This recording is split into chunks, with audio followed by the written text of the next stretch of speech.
¿Viste? Bueno, continuamos con estos libros de la consolación, ¿no? Y trae este subtítulo, ¿no? Que dice Restauración de la prosperidad de Jerusalén, en el capítulo 33. Entonces vamos a ver que Jeremías continúa en la misma condición, como vemos acá, dice los versículos del 1 al 3, dice, vino palabra de Jehová a Jeremías la segunda vez, o sea que es la segunda vez que le habla estando el preso, ¿no? Dice, estando él aún preso en el patio de la cárcel, diciendo, así ha dicho Jehová que hizo la tierra, Jehová que formó para firmarla, Jehová es su nombre.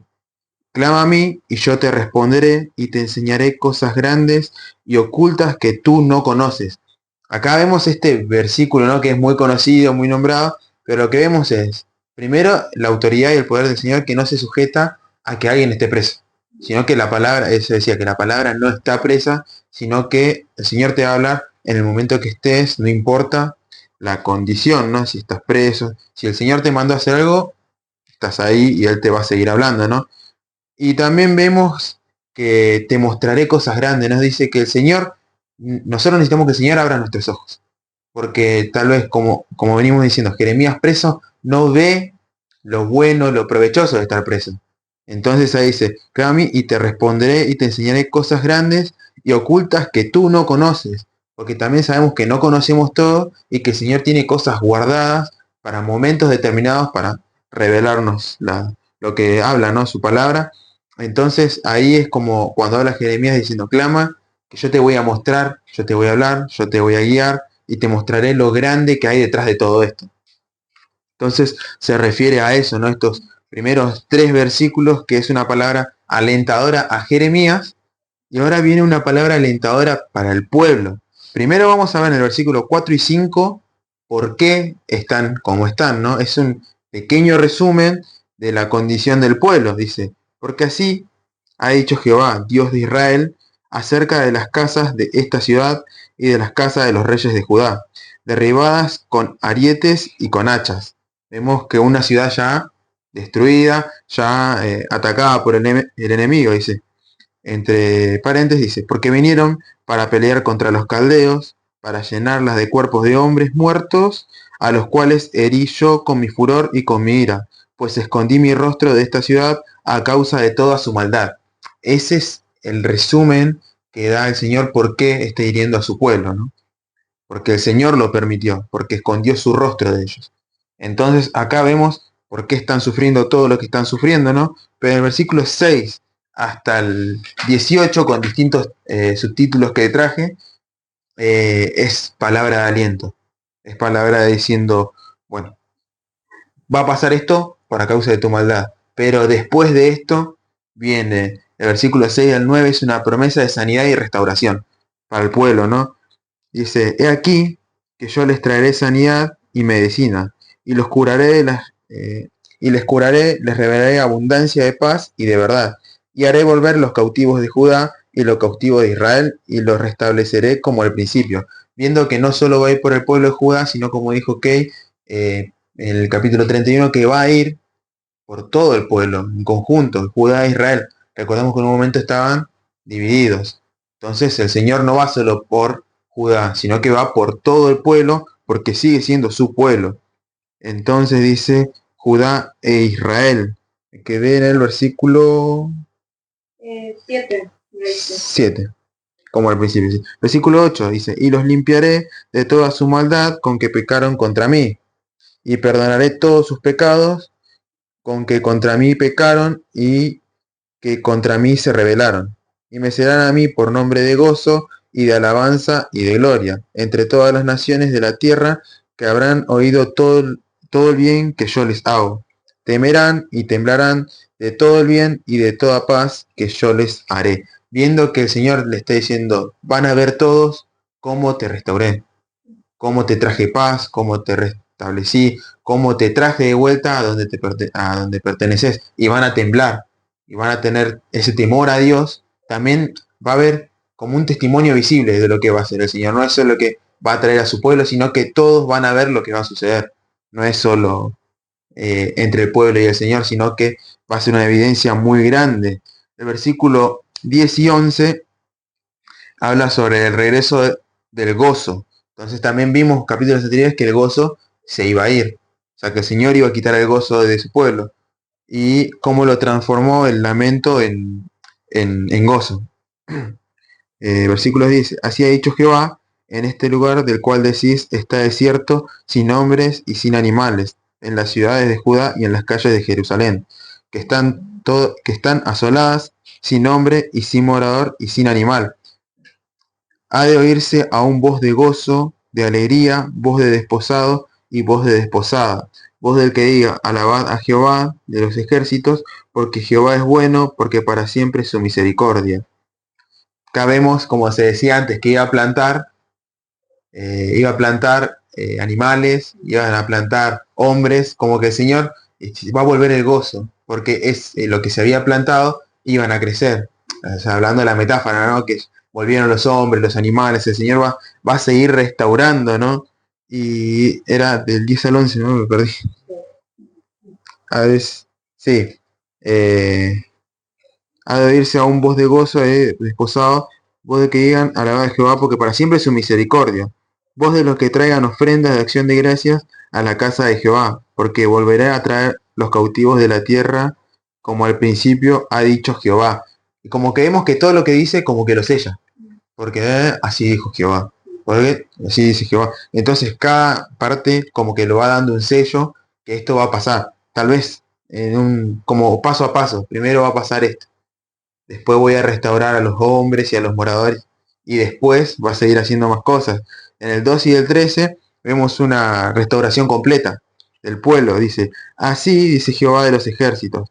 En este lugar desierto, sin hombre y sin animal, y en todas sus ciudades, aún habrá cabañas de pastores que hagan pastar sus ganados. En las ciudades de las montañas, en las ciudades de Cefela, en las ciudades del Negev, en la tierra de Benjamín, y alrededor de Jerusalén, y en las ciudades de Judá. Aún pasarán ganados por las manos del que los cuente, ha dicho Jehová. Como que viendo que también iba a restaurar en ese momento lo que sería la economía del pueblo. Porque también sabemos que son comerciantes, trabajan con los animales, entonces que el Señor iba a restaurar hasta tal vez en lo que uno creía mínimo. Primero uno ve en la restauración del hombre, pero también todo tu trabajo, tu tierra, todo iba a ser restaurado por el Señor. Entonces vemos una restauración completa. Y que también una cosa va a llevar a la otra, ¿no? Claro. O sea, los animales se reproducen, la reproducción de los animales también va a generar eso, el comercio. Sí. O sea, va a ser una restauración de cero a sí, todo, sí. ¿no? Pero mostrando que lo iba a prosperar también. Claro. No es que solo lo iba a restaurar, lo iba a tener ahí como medio sumisos, pobres o al pendiente. No, los voy a restaurar, los voy a llenar de gozo, como también para ser agradecido, ¿no? Porque dice, primero lo voy a traer, lo voy a restaurar y le voy a devolver el gozo.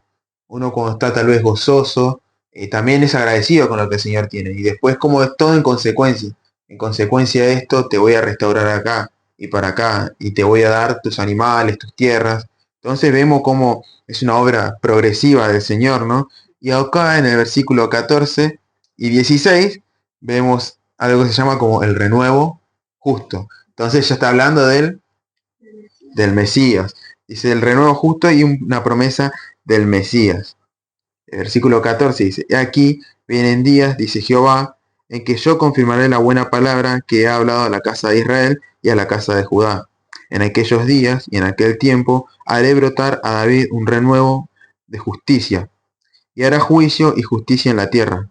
En aquellos días Judá será salvo y Jerusalén habitará segura, y se la llamará Jehová justicia nuestra.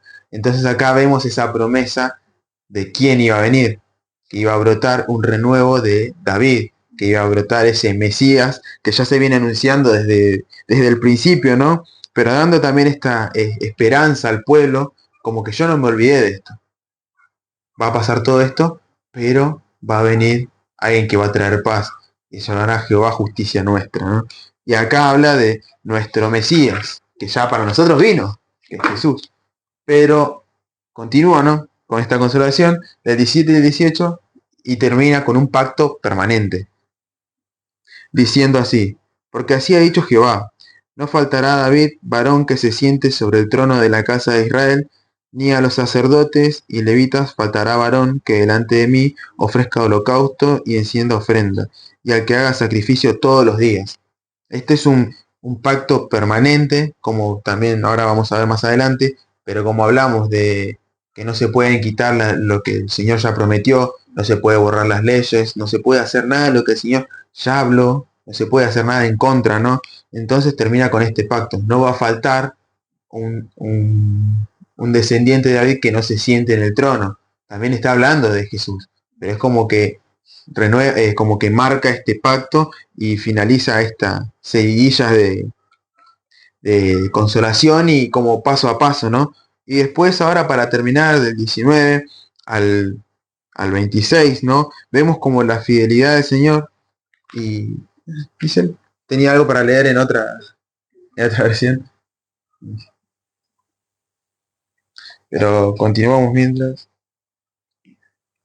Dice del 19 al 26, sigue hablando, ¿no? El Señor a Jeremías dice, vino palabra de Jehová a Jeremías diciendo, así ha dicho Jehová, si pudieres invalidar mi pacto con el día y mi pacto con la noche, de tal manera que no haya día ni noche a su tiempo, podrá también invalidarse mi pacto con mi siervo David, para que deje de tener hijos que reinen sobre su trono, y mi pacto con los levitas y sacerdotes, mis ministros, como también mostrando, si se puede anular algo, entonces yo voy a anular el pacto que tengo con Dios. Pero como sabemos que no se puede anular lo de Dios, no podemos ir en contra, es como también mostrando esa soberanía, ¿no? Y esa comparación diciendo, si pueden anular esto, yo voy a anular mi pacto con David.